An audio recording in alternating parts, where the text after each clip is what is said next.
He entered the boutique, ready to spend his hard-earned money, but one dismissive glance erased his dignity.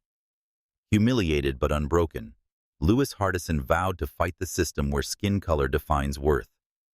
What he did next will shock even the most jaded. But let's start at the beginning. Louis Hardison was a self-made entrepreneur, a man whose success had been earned through years of relentless work and unwavering determination. Though he was no connoisseur of fashion, he valued the freedom to walk into any store, knowing his achievements demanded respect, no less than anyone else's.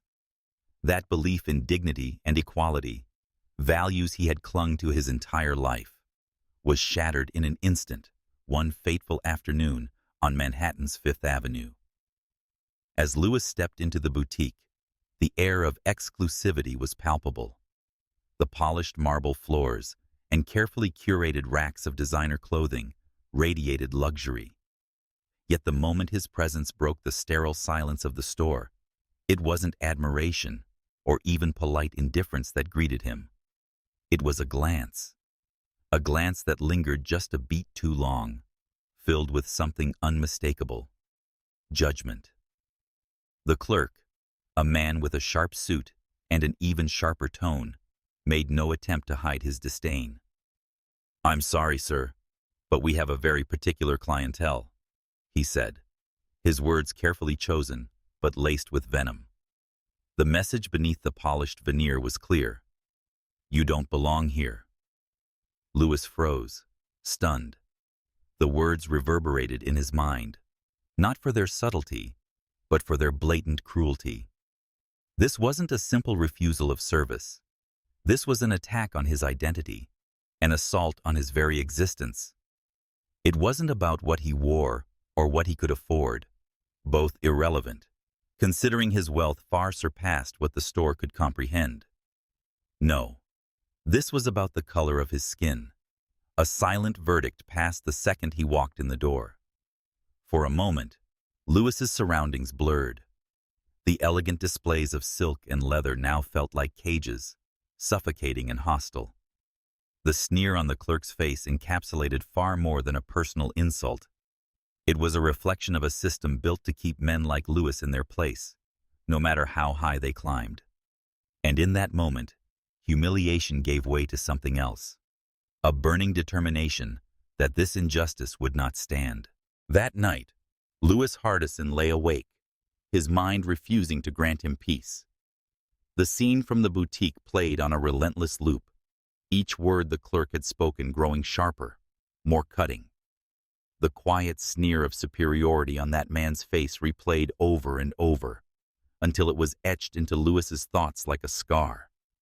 He felt anger rising in him, but not just for himself. No, this was bigger than one man's humiliation.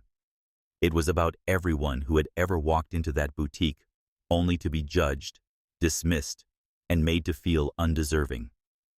How many others had been subjected to the same disdainful glance, the same unspoken condemnation? How many had left that store feeling invisible, their dignity trampled? The questions gnawed at him. He thought of people who might not have had his resilience or resources, people who couldn't fight back even if they wanted to. That realization turned his disbelief into fury, and that fury into resolve. The next morning, he called Emily Turner, a highly regarded civil rights attorney he had worked with before. Emily was sharp, passionate, and not one to back down from a fight. When Louis described what had happened, she didn't interrupt. She listened intently, her pen tapping rhythmically against her notepad. When he finished, her voice was steady but laced with caution. "Louis, I've seen cases like this before. Discrimination that hides behind polished smiles and vague language. But these boutique chains, they're not just retail stores, they're fortresses. They have lawyers who specialize in keeping them untouchable." "This isn't just about me, Emily," Louis said, his voice firm. "It's about a system that allows people like that clerk to believe it's okay to look down on others, to judge them based on nothing more than their skin or how they're dressed. Someone has to stand up to it." Emily studied him for a moment, then nodded. "It won't be easy," she warned. "I don't care," Louis replied. "If they think their exclusivity makes them untouchable, they're about to learn otherwise." The following week, Louis Hardison turned his anger into determination, his frustration into a mission. This wasn't just about a single humiliating experience in an upscale boutique. It was about dismantling a larger system of discrimination that had festered unchecked for far too long. With a clear goal in mind, Louis began to dig deeper into the boutique chain, uncovering the practices and policies that propped up its exclusive image. What he found only added fuel to the fire. The boutique prided itself on its refined clientele, but behind those polished words lay a culture of exclusion. Policies were carefully worded, yet their intent was clear: to create an environment where only certain people felt welcome.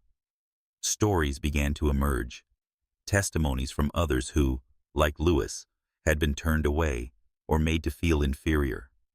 Each story strengthened his resolve, transforming his anger into a laser-focused plan.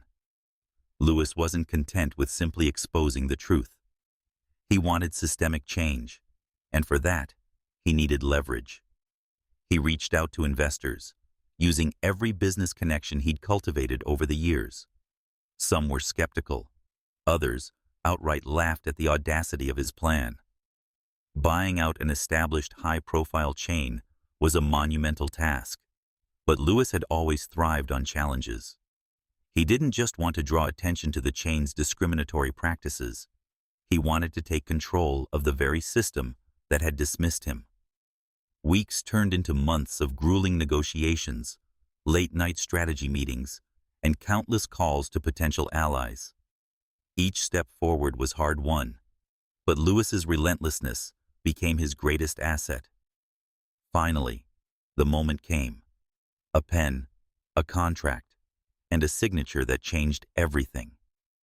With a single stroke, Louis Hardison became the majority owner of the boutique chain. The irony wasn't lost on him. The very company that had once humiliated him now had to answer to him. But this wasn't about revenge.